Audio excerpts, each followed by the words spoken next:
भारत के सभी सम्मानित जनता को जय भारत, जय संविधान। साथियों, मैं देवेंद्र कुमार सिंह, डीएस ज्ञान मंदिर residential high school Siddharth Nagar, Anaith आरा, भोजपुर बिहार के डायरेक्टर आप लोगों के सामने जो संविधान की परिचर्चा मैं कर रहा हूँ, जो संविधान की बातें आप लोगों के सामने मैं प्रतिदिन लेकर आता हूँ, तो साथियों, मैं आप लोगों को बता देना चाहता हूँ कि मैं साधारण आदमी आप लोगों के सामने इस संविधान की व्याख्या कर रहा हूँ। यह भी एक हमारी हठी और बहादुरी भी कही जाएगी, क्योंकि मैंने इतने जो गंभीर संविधान है, कहा जाए कि बाबा साहब 250 ग्रेजुएट के बराबर अकेले थे, और उस व्यक्ति ने इस तरह से इतने गंभीर संविधान को लिखे और उसकी व्याख्या मेरे जैसे साधारण व्यक्ति कर रहा है, तो कहीं न कहीं सूरज को दीपक दिखाने की जैसा है। लेकिन फिर भी मैं जो भी कोशिश कर रहा हूँ, थोड़ी सी हिम्मत जुटा पा रहा हूँ, ताकि मैं आप लोगों के सामने कुछ तो बता सकूं। हो सकता है कि मेरी भाषा, मेरी टूटी फूटी भाषा में जो मैं आप लोगों के सामने रख रहा हूं, हो सकता है कि आप लोगों को संविधान समझ में आ जाए। साथियों, भारत आज़ादी के बाद 26 नवंबर 1949 को जो हमारे भारत का संविधान लागू हुआ, 50 से उसको सार्वजनिक रूप से सबके लिए लागू कर दिया गया। तब से आज तक हम लोग भी पढ़े, बचपन में स्कूलों में पढ़े, कॉलेजों में गए, हर जगह पढ़े, यूनिवर्सिटी में गए, लेकिन कहीं भी हम लोग संविधान से बिल्कुल अछूता थे। संविधान की बातें तो छोड़िए, हम लोग संविधान लिखने वाले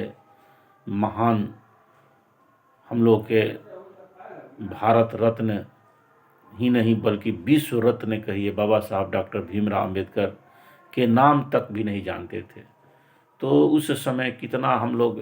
जब ये सब चीज़ जाने, तो हम लोग को कितना लगा कि अरे भाई, हम तो बताइए, भारत के संविधान की बातें तो छोड़िए, भारत के संविधान के बारे में जानना, अपने हक अधिकार के बारे में जानना तो छोड़िए, हम लोग तो अपने संविधान लिखने वाले व्यक्ति के नाम तक नहीं जानते हैं।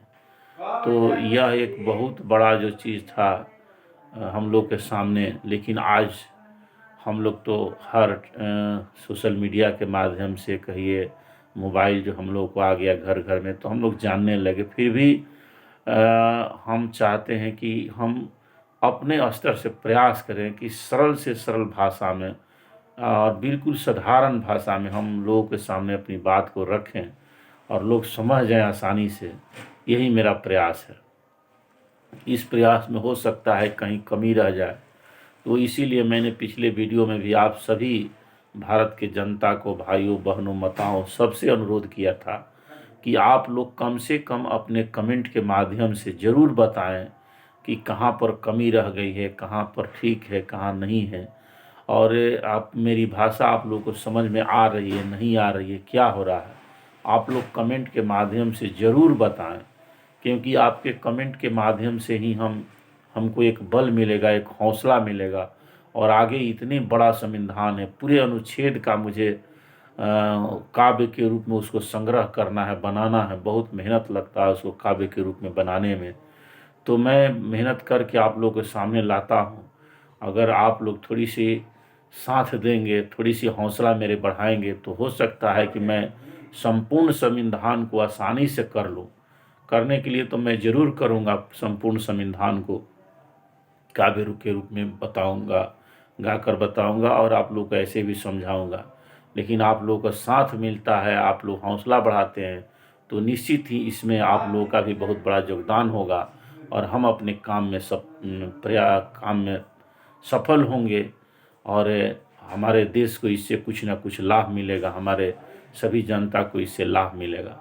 तो चलिए अब आज की चर्चा में, आज के संवैधानिक चर्चा में मैं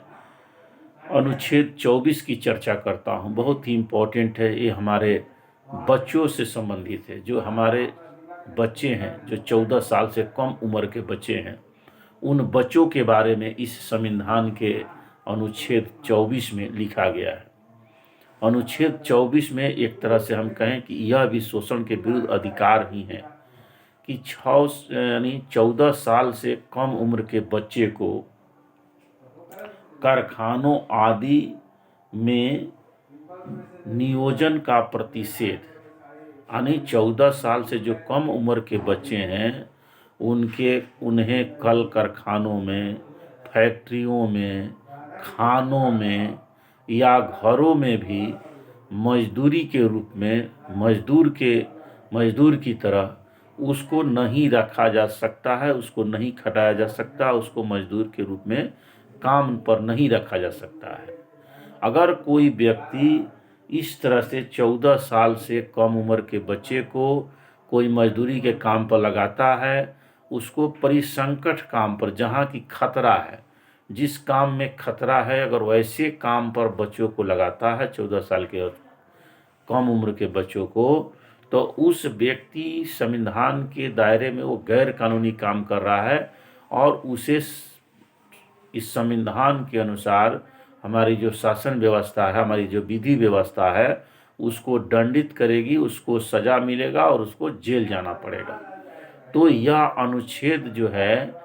24, वह हमारे बच्चों के एक तरह से कहे कि शोषण के विरुद्ध अधिकार ही जैसा है कि उससे कोई भी उसका शोषण नहीं कर सकता है। चूँकि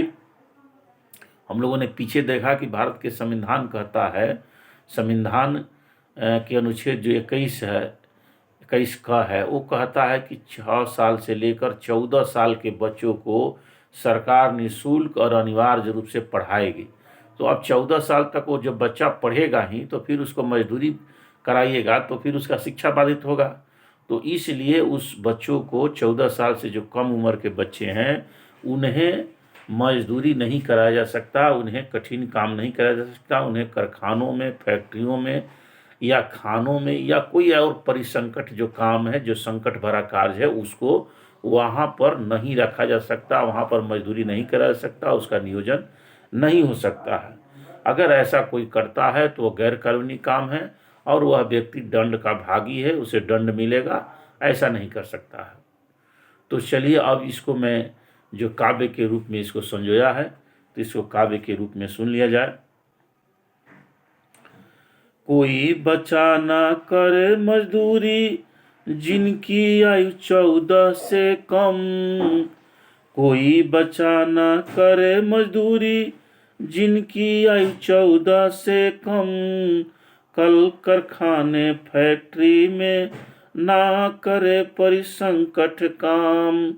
कल कारखाने फैक्ट्री में ना करे परिसंकट काम, कोई बचा न करे मजदूरी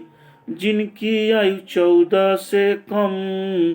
कल कारखाने फैक्ट्री में ना करे परिसंकट काम। तो यह अनुच्छेद 24 का एक कड़ी था। अब इसी में दूसरी कड़ी हम सुनेंगे। अनुच्छेद 24 में विधि का अधिकार, अनुच्छेद 24 में विधि का अधिकार,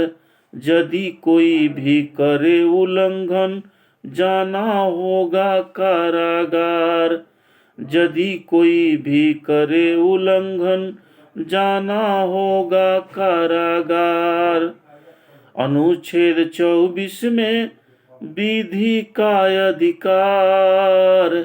अनुच्छेद 24 में विधि का अधिकार, यदि कोई भी करे उल्लंघन जाना होगा कारागार, यदि कोई भी करे उल्लंघन जाना होगा कारागार। जय भारत, जय संविधान। फिर आप लोगों से मिलेंगे अगली कड़ी में।